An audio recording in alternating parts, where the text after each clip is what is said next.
Good morning students. आप सबको मेरा यूट्यूब चैनल पर बहुत बहुत स्वागत है। आज हम लोग एक भूगोल के प्रैक्टिकल टॉपिक को डिस्कस करने वाले हैं, जो है पाई डायग्राम। इस डायग्राम के माध्यम से हम आंकड़ों का निरूपण कर सकते हैं, ये भी एक तरीका है। तो इसमें अगर जो कुल वैल्यू, किसी एट्रीब्यूट्स का कुल वैल्यू दिया हुआ है और उसमें डिफरेंट डिफरेंट मंथ्स का है, तो उसे हम आंकड़ों के माध्यम से, आंकड़े या उस आंकड़ों को वृत्त चार्ट के माध्यम से दर्शा सकते हैं। तो वृत्त चार्ट में ये ध्यान रखना है कि जो भी वैल्यू होगा वो टोटल वैल्यू में दिया हुआ होगा। टोटल वैल्यू में अगर दिया हुआ है और वो एक ही तरह का एट्रीब्यूट्स है, जैसे कि प्रोडक्शन है, अगर हम ले तो वो प्रोडक्शन डिफरेंट सेक्टर से हो सकता है। एग्रीकल्चर से हो सकता है, या एग्रीकल्चर का ही अगर पार्ट है तो उसमें वीट है, राइस है, पल्स है, ये सब अगर खाद्यान्न का दिया हुआ है तो उससे कर सकते, उनका हम निरूपण कर सकते हैं। या फिर अगर साक्षरता के संदर्भ में समझें तो जैसे साक्षरता है तो विभिन्न समुदायों के बीच में कितनी साक्षरता है, टोटल पॉपुलेशन का साक्षरता है, फिर उसके बाद एसटी का कितना है, एससी का कितना है, ओबीसी का कितना है, यानी कि एक ही तरह का एक्टिविटीज है, वो डिफरेंट सेक्टर्स में या डिफरेंट भाग में दिया हुआ है, तभी उसका निरूपण हम कर सकते हैं। तो हम लोग एक उदाहरण लेते हैं और समझते हैं कि इसे कैसे बनाया जाएगा स्टेप बाय स्टेप। तो जैसा मैंने कहा कि मैं एक उदाहरण लेता हूँ, तो ये उदाहरण है भारत का जो निर्यात है विभिन्न क्षेत्रों में, विभिन्न रीजन्स में, मेजर रीजन्स में वर्ल्ड के 2004-5 में रीजन्स है, इधर क्षेत्र है और इधर एक्सपोर्ट्स है टोटल का परसेंटेज में। तो African countries, OPEC countries, Australia, North America, European countries, Asian countries and others, ये दिया हुआ है। अफ्रीका में 3, 15, ओपेक में 15, Australia 5, north America 19, European 20, Asian countries 28, others 10। इस तरह से कुल 100, यानी जो कुल निर्यात है उसमें किस क्षेत्र में कितना है, ये आंकड़ा दिया हुआ है। अब इसे हम वृत्त चार्ट या पाई डायग्राम के माध्यम से कैसे दर्शाएंगे, क्या स्टेप्स होगा। तो सबसे पहला स्टेप जो होगा, पहला स्टेप जो होगा, स्टेप 1, ये होगा कि हमें ये देखना है कि आंकड़े जो है ना, टोटल आंकड़े दिए हुए, ये अगर किसी आरोही या अवरोही क्रम, असेंडिंग या डिसेंडिंग ऑर्डर में दिया हुआ है तब तो ठीक है, और अगर नहीं है तो उसे पहले उसे क्रम में सजा लेंगे, असेंडिंग या डिसेंडिंग ऑर्डर। असेंडिंग आरोही क्रम में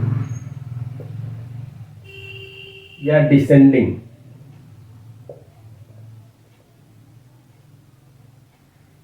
अवरोही क्रम में,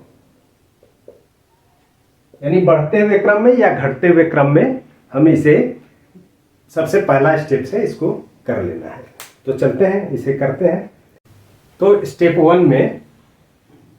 1 में हमने इसे आरोही क्रम में यानी असेंडिंग ऑर्डर में सजा लिया।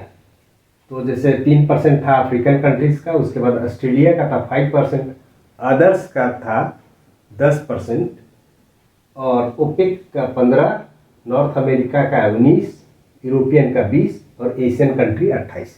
ये मैंने इसे बढ़ते हुए क्रम में कर लिया, पहला स्टेप।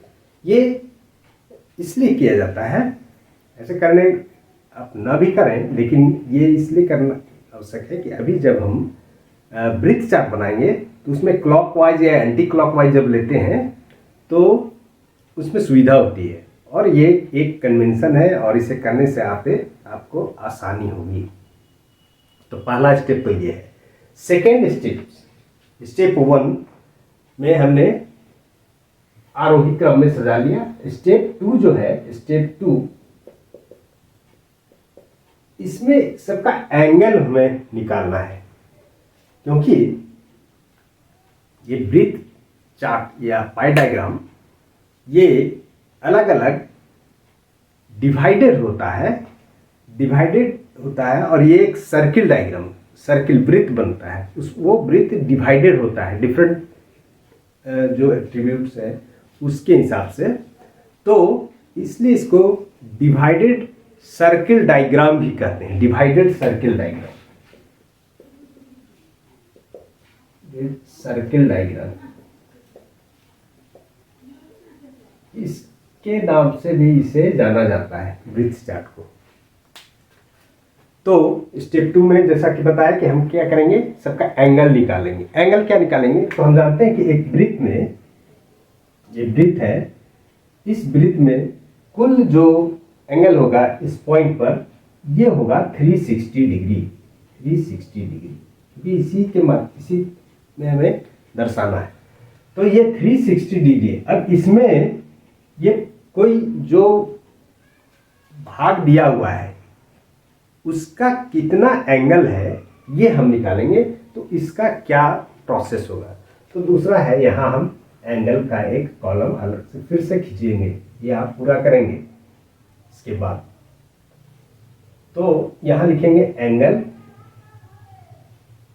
इन डिग्री, डिग्री में दिखा, एंगल का मेजरमेंट करते हैं डिग्री में, तो डिग्री में करेंगे। इसको कैसे निकालते हैं, तो जो वैल्यू है चूंकि 360 है, 360 मतलब पूरे 100% को शो कर रहा है ना, पूरे का कंप्लीट। तो कुल में से एक भाग 360 को कुल से भाग देंगे तो एक भाग को दिखाएगा।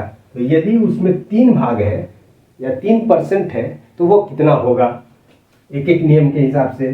जैसे 100 जो है वो 360 दिखा रहा है, एक कितना होगा 360 डिवाइडेड बाय 100, तो 3 कितना होगा 360 बटा 100 इंटू 3, ये एक एक नियम। तो यहाँ हम लोग क्या करते हैं, ये जो वैल्यू है इससे टोटल वैल्यू जो हमारा इसमें आएगा, ये अगर परसेंटेज में तो 100% दिख रहा है, लेकिन हो सकता है कि ये कुछ वैल्यू सीधे वैल्यू में हो, तो जो वैल्यू होगा कुल टोटल जो होगा उस टोटल वैल्यू से इसे हम भाग दे देंगे टोटल वैल्यू से।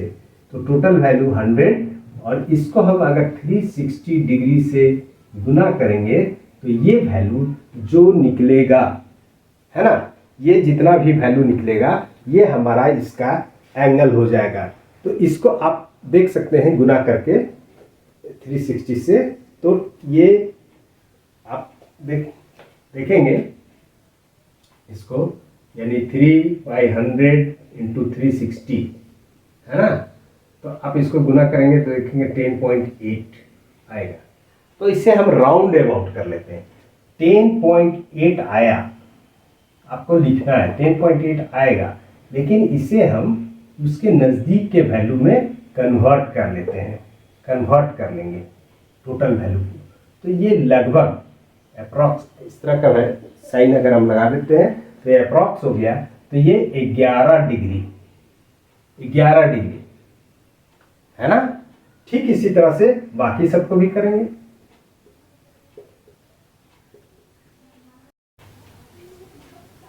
तो देखिए इसमें मैंने सबको निकाल लिया है। तो 0.5 से अगर आ रहा है तो उसके एक ज़्यादा वैल्यू ले लीजिए, और यदि 0.5 से कम आ रहा है तो उसके नीचे कर देंगे, है ना, नीचे कर देंगे। तो यहाँ देख सकते हैं आप, यहाँ आप देख सकते हैं कि ये वैल्यू है, यहाँ पर 68.4 था तो इसको 68 मैंने माना, और यहाँ 100.8 डिग्री आया तो इसको इससे बड़ा ले लिया 101। ये आप देखेंगे टोटल 360 आएगा, 360 आना भी चाहिए, है ना। तो इस तरह से आप अप्रॉक्सीमेशन कर सकते हैं वैल्यू जो भी आता है। तो ये जो हो गया, ये हमने कैलकुलेट कर लिया सबका एंगल। तो अब अगला जो स्टेप्स है वो स्टेप है कि इसे हम ड्रॉ करें। लोग ड्रॉ करते हैं, तो आप सुविधा के हिसाब से पेपर में वाइट पेपर में, जैसे प्रैक्टिकल की कॉपी में लगती है वाइट पेपर, उसमें आप सुविधा अनुसार किसी भी रेडियस का आप एक वृत्त बना लें, जैसे 4 सेंटीमीटर, 3 सेंटीमीटर, 5 सेंटीमीटर, यानी इस तरह से होना चाहिए सूटेबल कि बहुत बड़ा भी नहीं हो और बहुत छोटा भी नहीं हो हमारे पेज के हिसाब से, है ना। तो उसकी सूटेबिलिटी के हिसाब से आप किसी भी रेडियस का एक वृत्त बनाएंगे। तो पहले हम लोग वृत्त बनाते हैं, ठीक है। यहाँ चूंकि प्रकाश से नहीं, आपको बोर्ड में बना रहे हैं, तो मैं स्केच से ही सीधे बनाऊंगा। तो आप इसे लेकिन पेंसिल और प्रकाश के सहायता से ही बनाएंगे आप इसका जो वृत्त है। तो पहले वृत्त बनाते हैं। तो मैंने एक वृत्त बनाया है 13.5 सेंटीमीटर का, क्योंकि ये बड़ा बोर्ड है इसलिए मैंने उसके हिसाब से बड़ा बनाया है ताकि आप देख पाए ठीक से।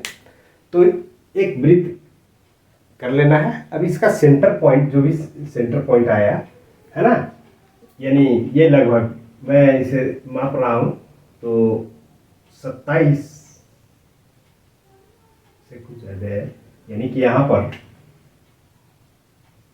13.5 सेंटीमीटर का एक वृत्त मैंने बना रखा है। मैं आपको दिखाने के लिए ये लाइन ड्रॉ किया है। इसे लाइन आपको ड्रॉ नहीं करना है पहले, है ना। आप इसे जब करेंगे तो सेंटर उसका पता होगा, पॉइंट। तो अब इसके बाद का जो अगला स्टेप है, ये है इसमें एंगल मार्क करना। तो आपके पास प्रोटेक्टर, यानी ये चांद, गोल वाला चांद आता है मार्केट में, तो उसे आप ले लेंगे और इसमें आप देखेंगे ये अगर स्ट्रेट लाइन पर हम रखते हैं तो 180 डिग्री स्ट्रेट लाइन दिखा रहा है। अब हम शुरू करेंगे या तो क्लॉकवाइज या एंटी क्लॉकवाइज, क्योंकि हमने पहले ही असेंडिंग ऑर्डर में सजा रखा है। तो एंटी क्लॉकवाइज आप फॉलो करें। आप किसी भी मेथड को फॉलो कर सकते हैं, क्लॉकवाइज या एंटी क्लॉकवाइज, लेकिन आप अगर एंटी क्लॉकवाइज करेंगे तो वो ज़्यादा आपके लिए सुविधा होगी। तो उसके हिसाब से आप सब में एंगल का ये आप कर लेंगे, है ना। जैसे कि इसमें अब 0 इधर दिख रहा है तो 0 को इधर रखना है। अगर एंटी क्लॉक कर रहे हैं तो यहाँ से 0, और नीचे भी दिया हुआ है, नीचे भी देखिए, नीचे ऐसे बढ़ते हुए घर, और इधर इस बड़ा वाला में दिया हुआ है। तो आप उसके हिसाब से कर लेंगे। कितना है, पहला है 11 डिग्री, है ना, 11 डिग्री। इस तरह करके आप मार्क करेंगे। आप जैसे पहला है 10 हो गया, 10 11 यहाँ हो गया। उसके बाद अगला जो है 18। तो आप अब यहाँ प्रश्न उठता है कि ये 18 डिग्री हम कहाँ से मापें। तो आप जो है इस समस्या के निदान करने के लिए, इस समस्या को निदान कर सकते हैं। जो अक्सर स्टूडेंट से जो गलतियां होती हैं, यही कि ये तो 11 डिग्री पर मैंने मार्क कर लिया पहला, लेकिन उसके बाद 18 डिग्री हम कहाँ से लेंगे। ये 0 से ही 18 ले लें क्या, तो नहीं, ये गलत होगा।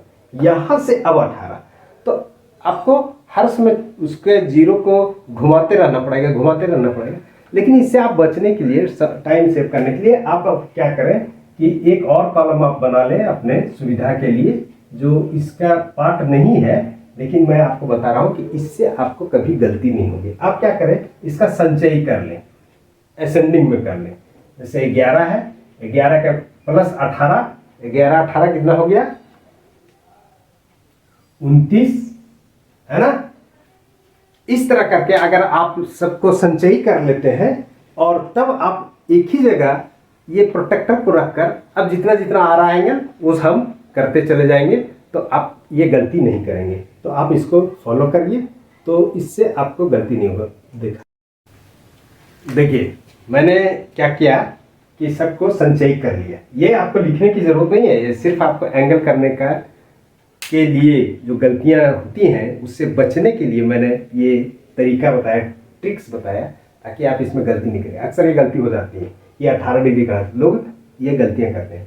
तो मैंने क्या किया, इस सबको संचय कर लिया। तो 11 है और उसमें प्लस 18 किया, 29 हो गया। फिर 29 में 36 जोड़ा 65 हो गया। 65 में 54 जोड़ा 119 डिग्री हो गया। सब डिग्री में है, डिग्री में है। आपको लिखने इसका कॉलम बनाने की जरूरत नहीं है ना। वो आप प्रोसेस में उसमें आप दिखाने की जरूरत नहीं है, आप अपने की सुविधा के लिए कर रहे हैं। और फिर इसमें 68 के इस तरह करके आप देखेंगे 360, ये देखिए 360 टोटल आ गया इसका लास्ट का 360। अब आप जब प्रोटेक्टर रखेंगे, एक ही बार प्रोटेक्टर रख के अब आप उसके हिसाब से ये पॉइंट सारा मार्क करते चले जाएंगे चारों तरफ। मैं करता हूँ। पहला तो मैंने बताया जैसे कि इसको 0 पर पहले रखा, 0 से 11 पहले लिया और फिर 11 के बाद अगला लेंगे 29। अब 29 लेंगे, है ना, 29। तो देखिए 20 है, 25 है, 30 है, यहाँ 29 है। 29 के बाद 65। अब आपको जोड़ घटाव नहीं करना, 65 सीधे। 65 के बाद है 119, 120 यहाँ पर है तो 119। 119 के बाद 187, 187 है ना। आप इसको केयरफुली रखेंगे। 187। तो ये नीचे वाला देखिए आप नीचे का, तो 187, 170, 180 यहाँ हो गया, 185, 187। 187 के बाद 259, 259, 260, 260 से थोड़ा सा पहले 259 और उसके बाद जो रेस्ट बचेगा वो यहाँ तक, इसका ये पॉइंट आपका हो जाएगा। जो रेस्ट बचा, रेस्ट कहाँ तक बचा, ये 11 डिग्री से आप यहाँ से शुरू किए थे, ये था 11, 0 से, ये 0 से, तो यहाँ से ये यहाँ तक ये हो गया। इसका रेस्ट जो था वो 101 डिग्री, ये पॉइंट ये ऑलरेडी मैंने कर रखा है ना। ठीक है, इसको आप मिटा देंगे। अब इसको स्केल के सहायता से आप इसे सब बड़े वाला जो वृत्त दिख रहा है, इसमें बड़ा वृत्त है, आप में भी हो सकता है बड़ा हो या छोटा हो, जो भी हो, तो उसके अंतिम छोर तक सब पॉइंट को मिला देंगे। ये देखिए मैंने सारे पॉइंट को मिला दिया है। जो है अगला जो स्टेप है वो है कि ये तो मैंने कर दिया, सबका एंगल के हिसाब से ये डिवाइडेड हो गया। तो कौन क्या है, इसके लिए आप अलग अलग कलर या अलग अलग शेड का प्रयोग कर सकते हैं, है ना। तो मैं करता हूँ और इसको आप अच्छी तरीके से पेंसिल से और स्केल की सहायता से करेंगे और सुंदर से करेंगे।